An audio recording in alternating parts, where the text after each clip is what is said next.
Bismillahirrahmanirrahim. Assalamualaikum warahmatullahi wabarakatuh.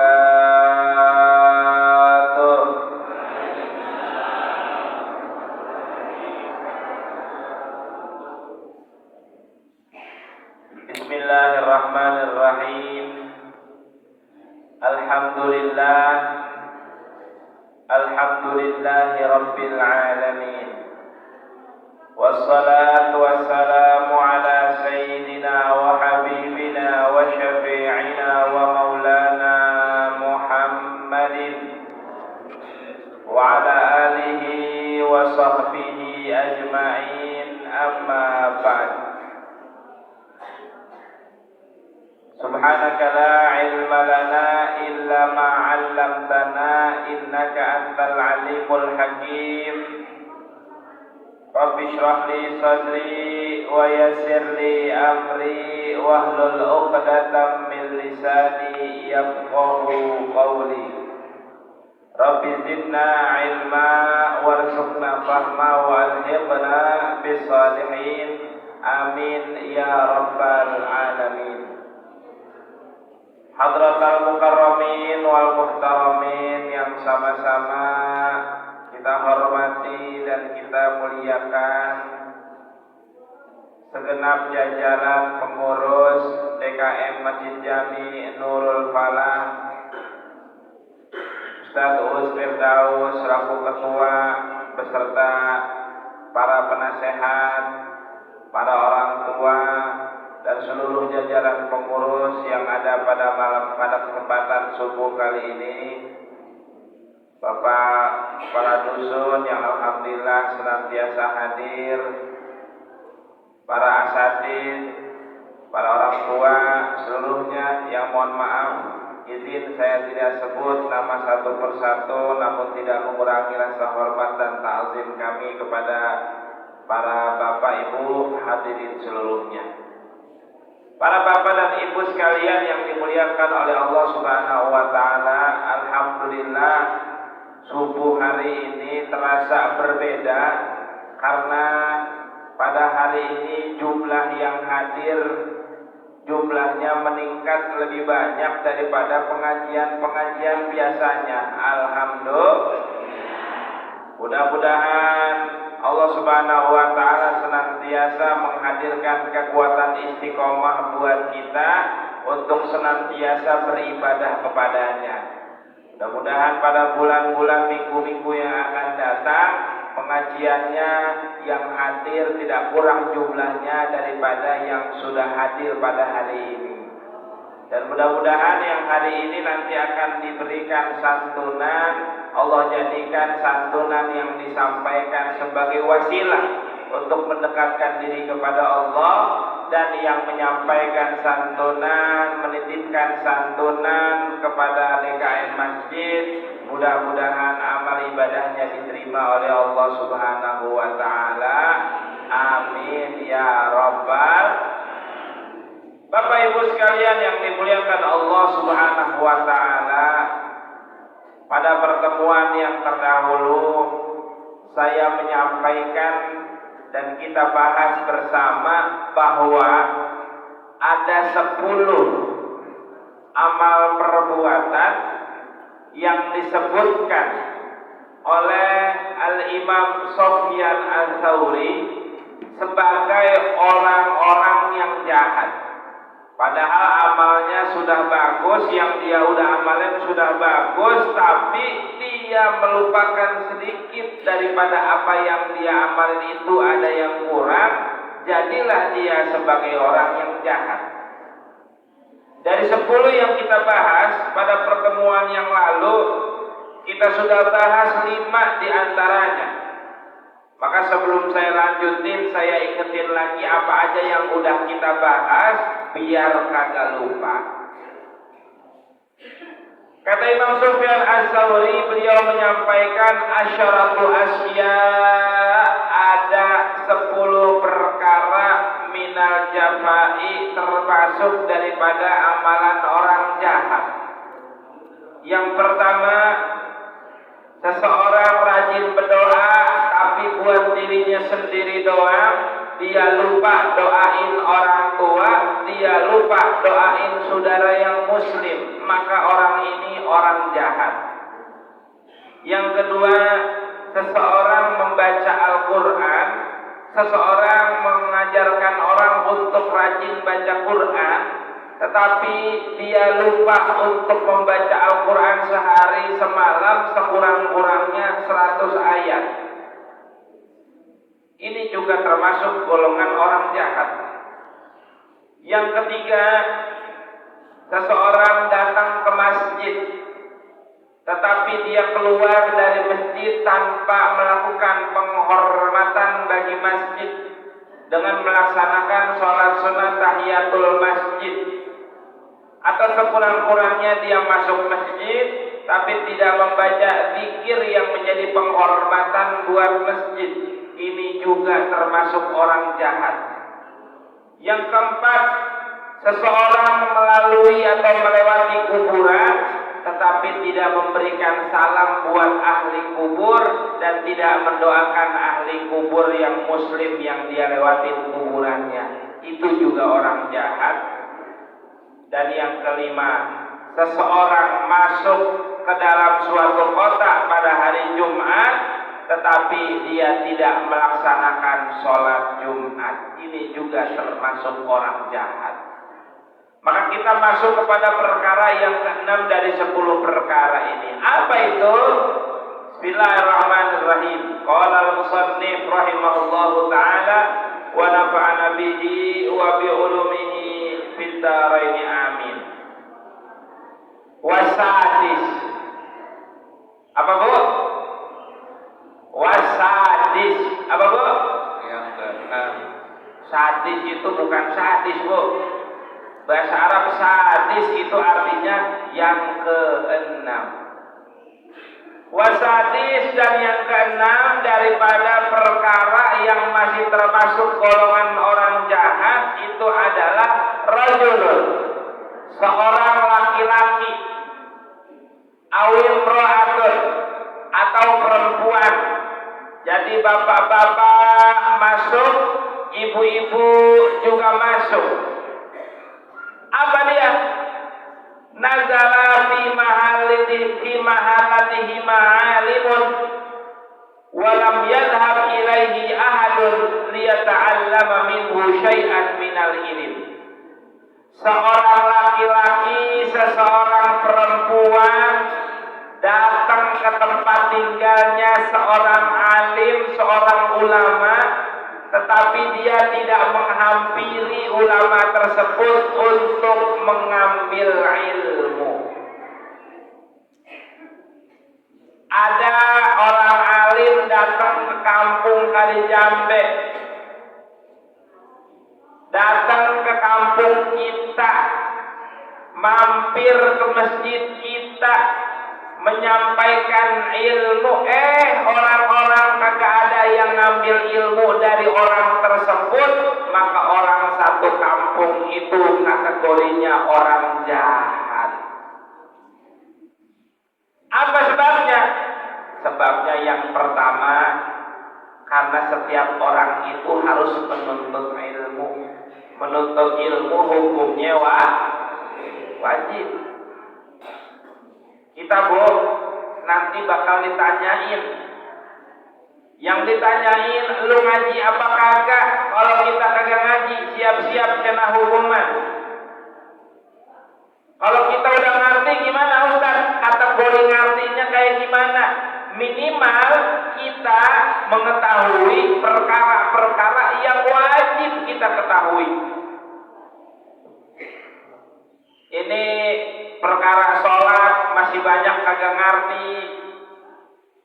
Perkara-perkara puasa, hal-hal yang wajib dalam puasa yang memang menjadi amalan kita ketika masuk bulan Ramadan, kita masih kagak ngerti. Perkara menjaga hati biar kagak jadi orang degil sama orang, biar orang jadi kagak beres kehidupannya, dia masih kagak ngerti, kagak mau ngaji, maka ini orang yang nanti akan mendapatkan pertanyaan dari Allah Subhanahu wa taala di akhirat. Apa sebabnya? Kita ini dikasih akal sama Allah Subhanahu wa taala. Itu ada di Quran surat Tabarok. Saya sering nyampaikan ini sama orang-orang. Apa di surat Tabarok? Di surat Tabarok dikasih tahu Bapak Ibu. Allah kasih tahu wa qalu law kunna nasma'u aw naqilu ma kunna fi ashabis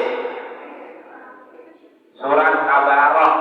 Kalau kita nyebutnya surat Tabarok atau surat Al-Muluk. Di situ Allah sampaikan wa qalu, nanti ada orang yang di alam kuburnya dia mengucapkan laukunna, kalau seandainya dulu kami nasma'u, mau mendengarkan nasihat, mau datang ngaji, au naqilu, atau mau berpikir dengan akal, ma kunna bi ashabis sa'ir, sekarang kita kagak bakal ada di neraka sa'ir. Ini kalimat penyesalan seseorang yang di alam dunia itu ada kesempatan ngaji tapi kagak mau ngaji. Padahal perkara-perkara kehidupan sehari-harinya masih banyak yang belum ngerti. Nah, ini apa hubungannya sama orang alim? Karena orang alim datang ke tempat kita, Bu, itu bukan sebab dia datang biasa aja, itu pasti Allah udah takdirin. Makanya bentuk penghormatan kita sama ilmu, kalau ada ulama datang ke kampung kita, ambil ilmunya.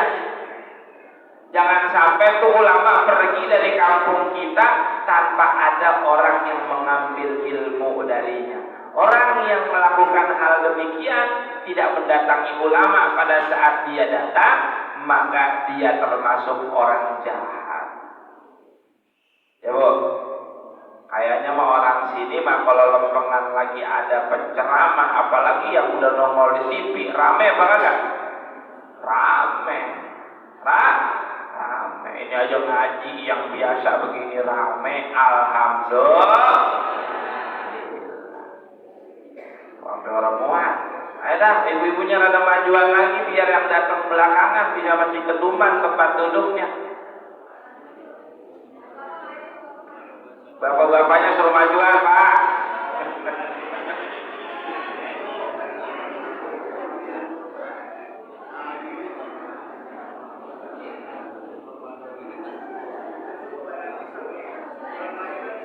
Tuh.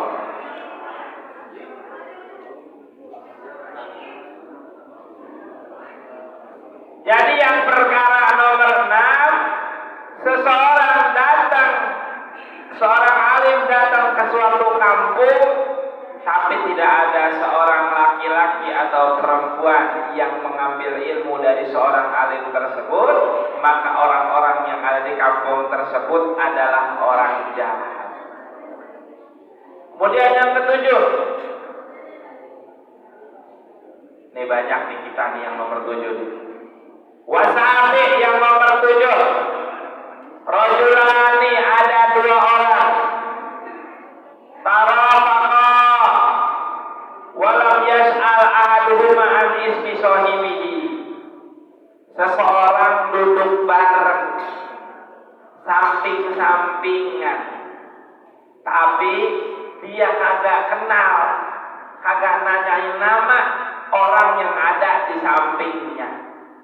Duduk bareng, ngobrol bareng, minum teh bareng, kongko sama baik. Tadi lu ngomong sama siapa? Udah tahu ya, ini orang jahat nih.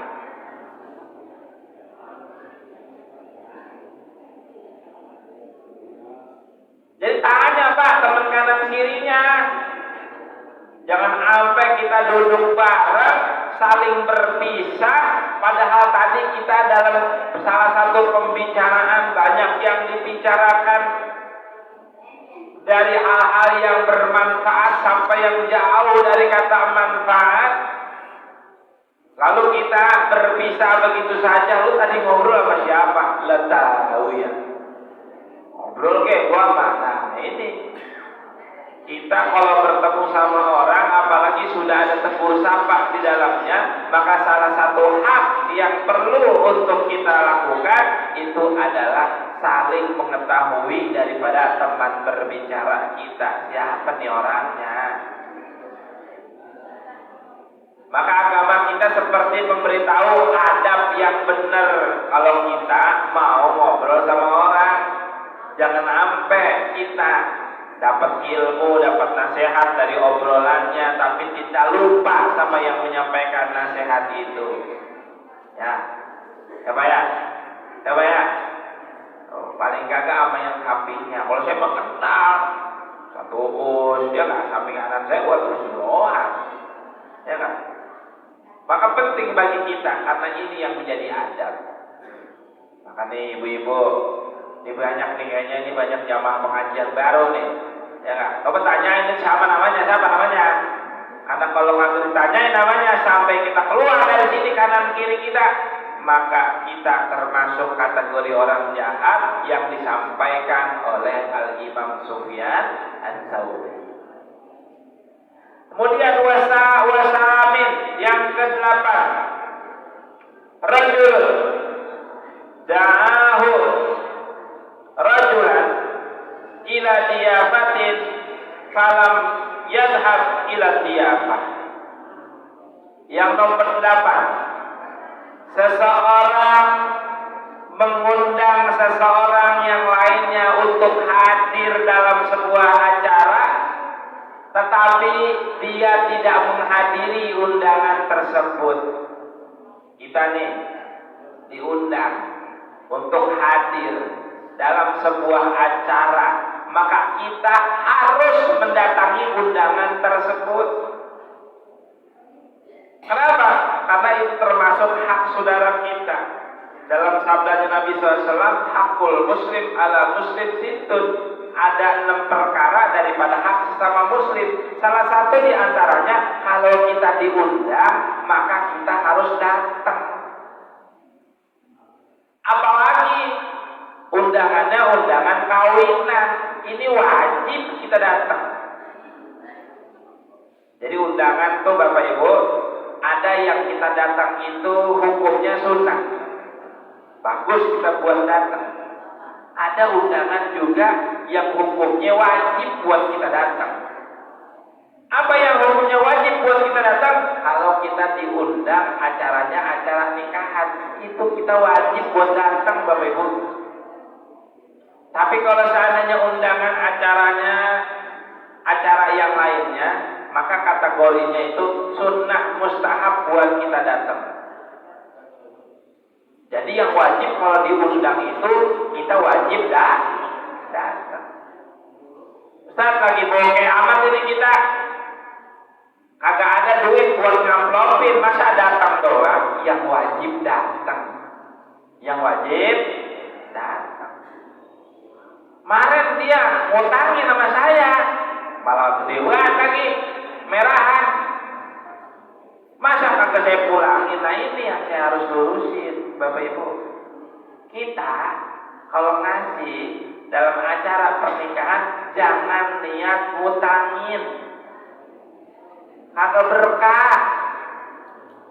Masa orang gua lagi hajatan, lagi berbahagia, kita niat ngasih ngutangin.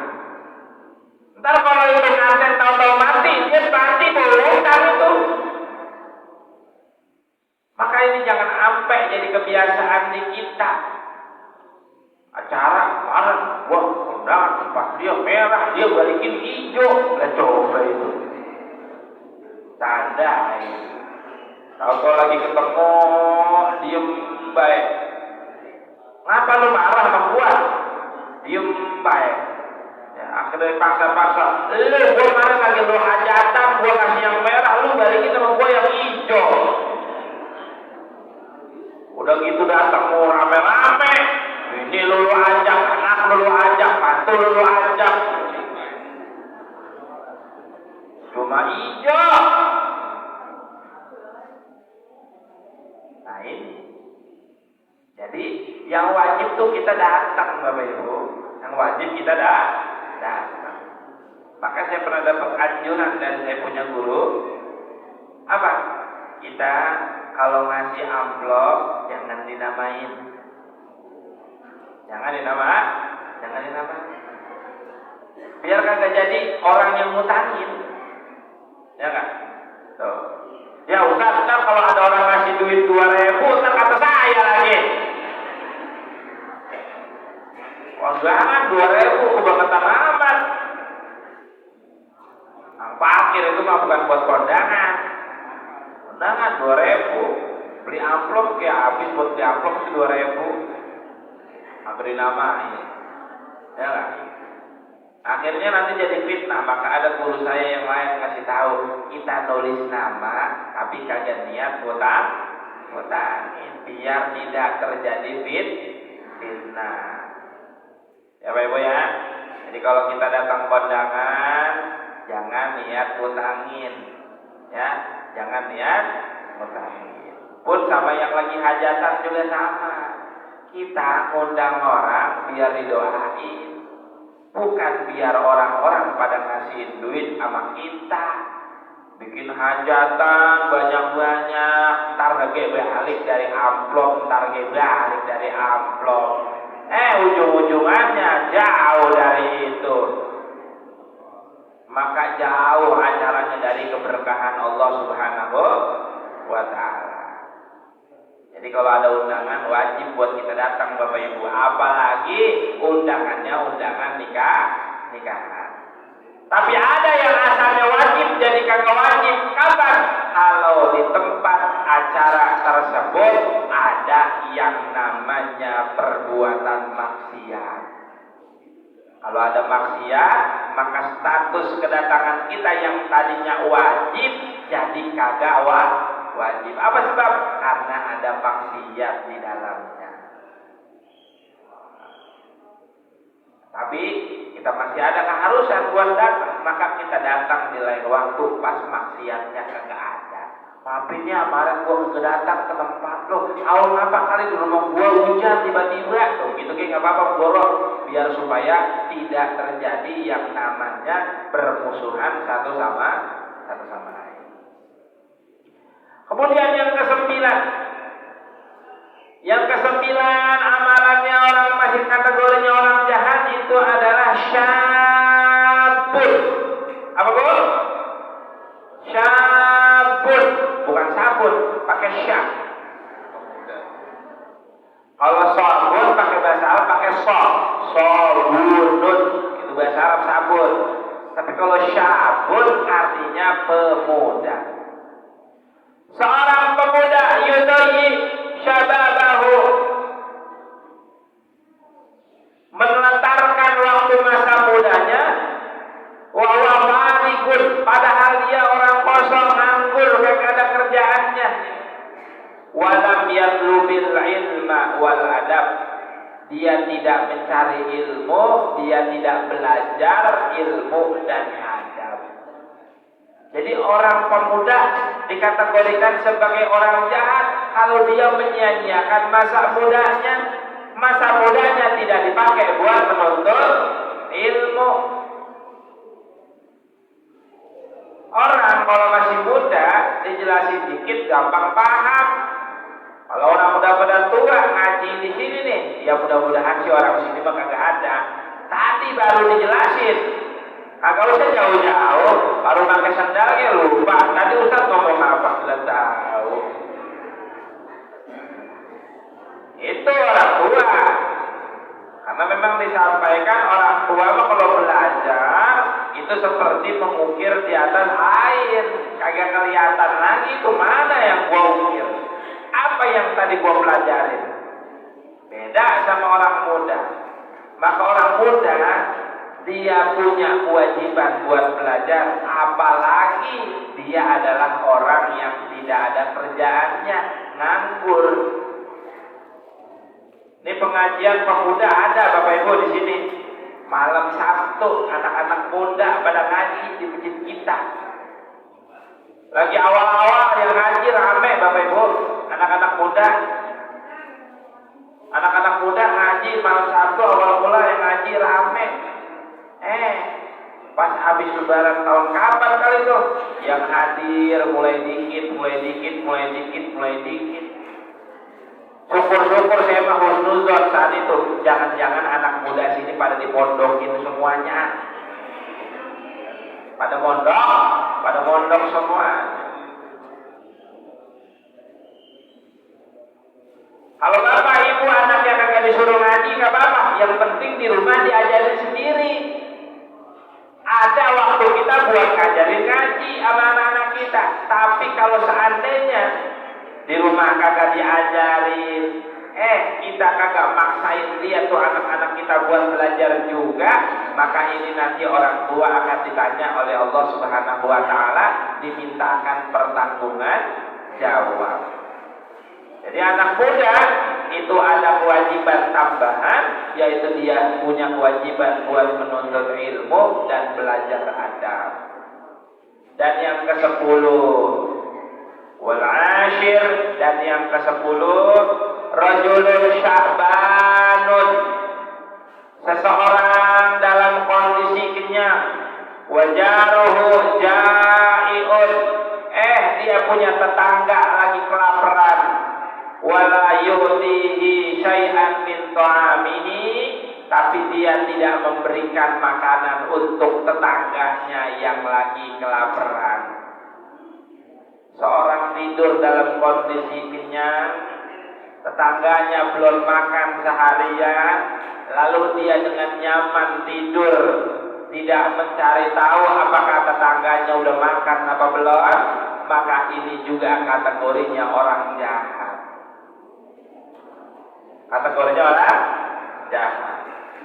Maka kita yang pada punya rumahnya gede-gede, temboknya tinggi-tinggi, pagernya gede-gede, lalu pagar dan tembok yang kita punya di rumah menghalangi kita untuk mengetahui keadaan tetangga kita. Kita tidur dalam kondisi kenyang, saudara kita, tetangga kita tidur dalam kondisi kelaparan, maka kita termasuk orang jahat. Hati-hati, tetangga itu punya hak yang amat sangat tinggi. Pernah saya bahas pada saat itu beberapa hak-haknya tetangga yang harus kita tunaikan. Ya, kalau dia sakit, kita tengokin, dia butuh bantuan, apa sebutannya? Biar silaturahmi tidak putus, pinjam dulu 100, kalau emang kita ada, kasih. Itu hak tetangga kita tuh. Ya enggak? Udah pernah kita bahas pada saat itu. Maka kalau ada kita punya tetangga dalam kondisi lapar dan kita punya kelebihan makanan, kita tidak memberi tetangga kita, maka kita termasuk orang yang jahat. Kadang-kadang kelebihan makanan bukan cuma makanan matang, Pak. Duit di rumah banyak, itu juga bagian daripada kelebihan makanan. Tetangganya kelaparan, ya di rumah nasi gua udah habis, itu kan beras ada. Kalau makan kalau masakin, kasih aja dia beras, tapi masak sendiri. Nah, maka ini masuk daripada kategori amaliyah yang harus kita perhatikan. Maka hari ini kita kumpul, ini adalah bentuk kepedulian masjid, program yang memang sudah dibiasakan dalam masjid kita di sini. Kita memberikan santunan. Ada yatim, piatu, duafa, ada piatu miskin diberikan juga. Saya dapat bisikan tadi, amplopnya lumayan juga, alhamdulillah. Nah, ini mudah-mudahan tanda kalau orang kali Jambe itu kagak termasuk orang-orang yang menyia-nyiakan keberadaan orang papa di lingkungannya. Senantiasa diperhatikan. Dan mudah-mudahan ini jadi asbab kampung kita senantiasa diberkahi oleh Allah Subhanahu wa ta'ala. Jadi ada 10 perkara yang keseluruhannya sudah kita bahas tadi semuanya. Mudah-mudahan apa yang kita bahas pada kesempatan hari ini, pada pagi hari ini, terkait dengan hal-hal yang masih dikategorikan sebagai orang jahat dapat kita hindari semuanya. Kita jadi pribadi yang baik di mata Allah Subhanahu wa taala, baik juga di mata sesama manusia, apalagi dia adalah orang-orang yang berada di sekitar kita. Ini yang dapat saya sampaikan. Bila nanti ada yang mau ditanyakan, dipersilahkan. Demikian penyampaian kajian subuh yang disampaikan oleh guru kita kepada Bapak Ibu jamaah sekalian. Untuk selanjutnya kami berikan satu termin untuk pertanyaan sebanyak 2 orang. Kepada bapak-bapaknya yang hendak bertanya, dipersilakan. Ya, silakan Pak Dusun. Ya, silakan. Luar biasa di Pak Dusun kita.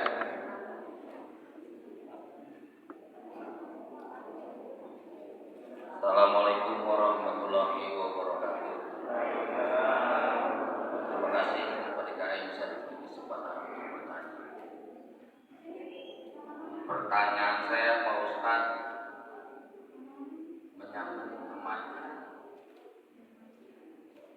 Yang pertama, kalau orang mati itu memandikan. Poin yang kedua, orang mati itu membungkus. Poin yang ketiga, mensolatkan. Poin keempat, mengubur. Pertanyaan saya minta dijelaskan dalam hukumnya kepada Pak Ustaz. Mudah-mudahan pertanyaan saya tidak salah. Itu saja dalam pertanyaan saya. Saya akhiri. Assalamualaikum warahmatullahi wabarakatuh.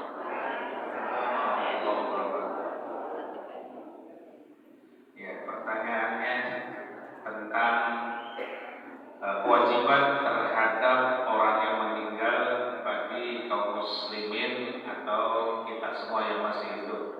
Kemudian pertanyaan kedua, silakan langsung dirampet. Silakan Kakek Haji.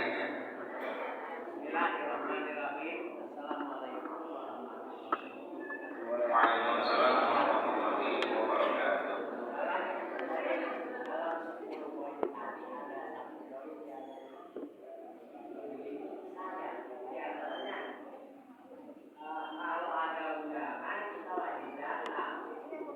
Kewajiban memenuhi undangan, lanjut. Tapi kalau ada maksiat, Tidak wajib kita. kita tidak wajib datang. Saya minta dijelasin itu maksiatnya bagaimana. Sebab pernah saya ketemu teman, sudah pergi kondangan kemarin, di mana? Orang maksiat. Orang itu gayungnya pakaiannya di atas semuanya. Rokok gitu.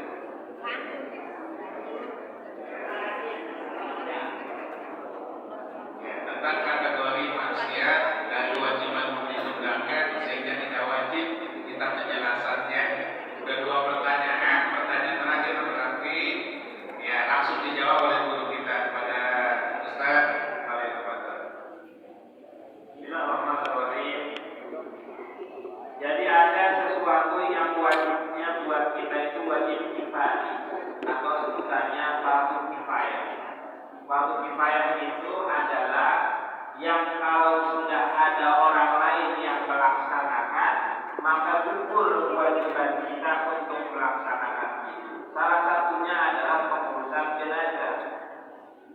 Jenazah seorang muslim, dia wajib untuk kita karena tidak ada yang ngurusin jenazah itu. Maka kalau di lingkungan kita insya Allah terjaga dengan keberadaannya seorang amil jenazah yang pada ngurusin jenazah. Tuh, satu RW ada 2. Alhamdulillah. Maka tuh perlu kita belajar Bapak Ibu. Takutnya nanti yang meninggal di lingkungan kita banyak. Ambilnya kakek orang tua sampai cukup waktunya, gimana nih? Maka kita perlu belajar, jangan nyampe nanti ada jenazah terlantaran tinggal kita urusin 4 perkara yang tadi. Nah, kadang-kadang kalau seandainya mati, mungkin keluarganya masih pada berani. Ntar pas lagi main kampanye kayu hati, gimana nih kukusnya, gimana kukusnya? Maka perlu kita buat belajar.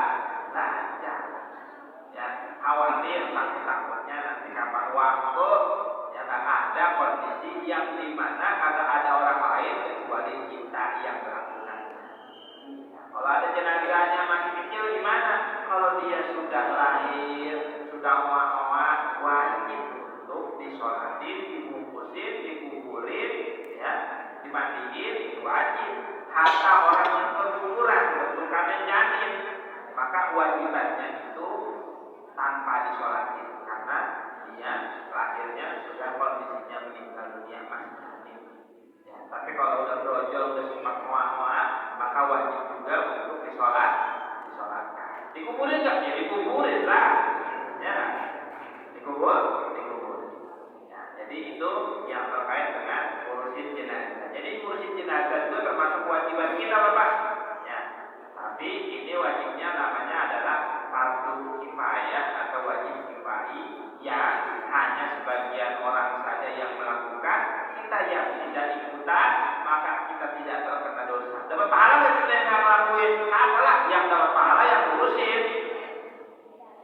Makanya untuk hal-hal yang seperti ini ganjarannya gede. Orang ikut nyolatin jenazah dapat pahala 1 gunung kirot emas. Kemudian dia nganterin jenazah sampai ke kuburan sama dapat pahala 1 gunung kirot lagi. Maka orang yang ngurusin jenazah dari dia mulai mandiin, kafanin, sholatin, nganterin ke kuburan, maka pahalanya sangat besar dari Allah Subhanahu wa Ta'ala. Upayain, kalau emang mandiin, ngapain udah ada petugasnya, kita kiringin jenazah dengan menyolatkan dan menguburkan. Karena memang keutamaannya sangat besar dari Allah Subhanahu wa Ta'ala buat kita. Kemudian pertanyaan yang kedua yaitu pertanyaan tentang maksiat yang terjadi dalam acara undangan orang lagi pada hajatan, lalu maksiat seperti apa? Ya, maksiat yang kategori maksiat ini sebetulnya di lingkungan kita pasti banyak terjadi. Apa? Salah satunya ikhtilat, bercampur baur laki-laki dan perempuan. Nah, acara kan kalau di tempat kita nyampur gak laki-laki perempuan, Pak? Nyampur. Ya nggak, udah tempatnya kayak sempit, laki-laki campur baur di situ. Sedangkan nyendok juga depannya laki, belakangnya perempuan, belakangnya laki-laki, belakangnya perempuan lagi. Ayo baik, itu juga termasuk bagian daripada ya maksiat. Ya. Yang kayak begitu aja ikhtilat termasuk bagian daripada maksiat dalam suatu acara.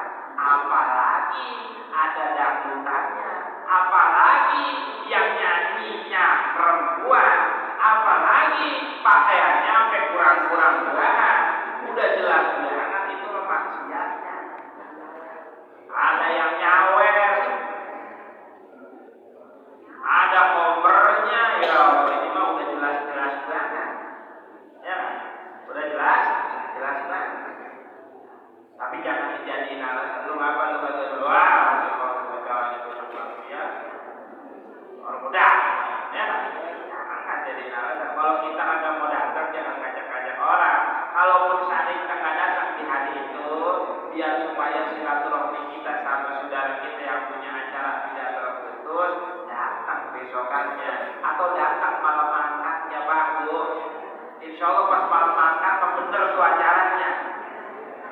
Benar enggak? Masih jadi lucu ini malam makan bener banget, undang ustaz, undang kiai, acara ngaji, besoknya dangdutan. Orang mah yang ada dangdutan dulu, baru tobat, panggil kiai, panggil ustaz. Ini malamnya ustaz diundang, malamnya kiai diundang. Besoknya dangdutan.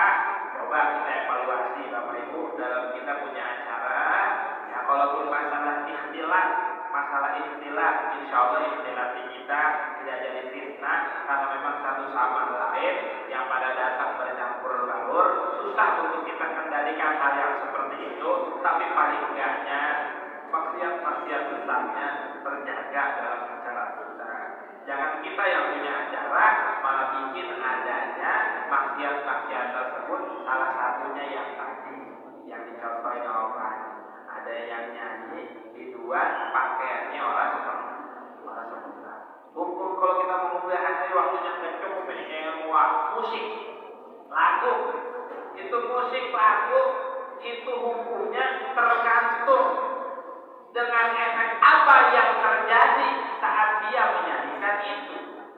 Kalau dia ketika mendengar apa yang disajikan dalam musik dalam lagu itu jadi tambah dia cinta sama Nabi, tambah dia punya rasa khusyuk dalam ibadah kepada Allah Subhanahu wa taala, maka lagu ataupun musik ini akan membawa kepada pahala dari Allah Subhanahu wa taala.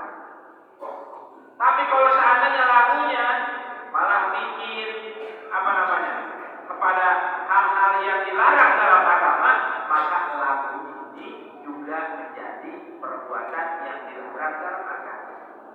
Lagunya bagus, hafid, hadroh, ya kan? Tapi bikin kita lalai dari menjalankan perintah Allah, jadi dosa juga. Di rumah asyik daripada bocah kulik hadroh, sholat lewat, johor madulah nanggung, bablas, ya ajan asar, terus nanggung. Nah ini yang tadinya asalnya bisa membawa kepada pahala dari Allah, gara-gara kelalaian bisa membawa kepada sesuatu yang menyebabkan murka atau dosa dari Allah Subhanahu wa taala. Maka mudah-mudahan ini dapat menjawab terkait dengan apa tadi ada perbuatan maksiat. Ya, wallahu a'lam bishawab. Demikian dua pertanyaan sudah dijawab oleh guru kita.